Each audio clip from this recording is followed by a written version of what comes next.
नमस्कार दोस्तों। Read psycho की टेस्ट सीरीज चल रही थी जिसका अगला वीडियो है। देखिए आज के वीडियो का पहला प्रश्न समावेशी शिक्षा से तात्पर्य है। तो समावेशी शिक्षा का क्या तात्पर्य है? नियमित विद्यालयों में सभी प्रकार के बालकों का बिना किसी भेदभाव के स्वागत करना ही समावेशी शिक्षा कहलाती है। अगले प्रश्न की बात करें कि जब बालक की नैतिक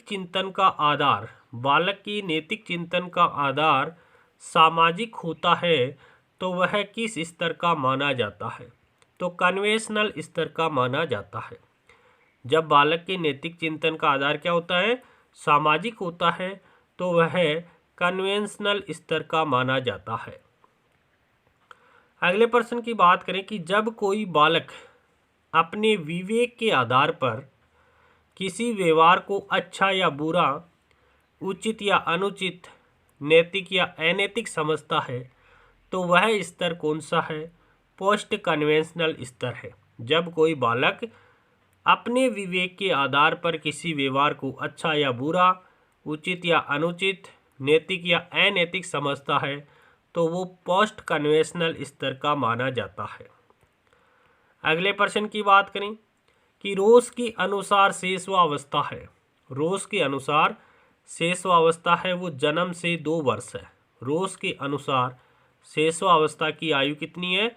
जन्म से 2 वर्ष। अगले प्रश्न की बात करें कि किसका संबंध नैतिकता से है। नैतिकता से संबंध किसका है? सुपर ईगो का संबंध नैतिकता से है। अगला प्रश्न देखिए, अभिवृद्धि के संबंध में कौन सा कथन सही है? अभिवृद्धि का संबंध केवल आकार बढ़ने से है, बिल्कुल सही बात है। अभिवृद्धि में कोई निश्चित क्रम नहीं होता है, ये भी राइट है।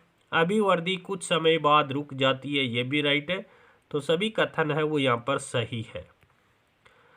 अगला प्रश्न देखिए, अगला प्रश्न क्या कहता है? जब बालक किसी बाहरी तत्व या किसी भौतिक घटना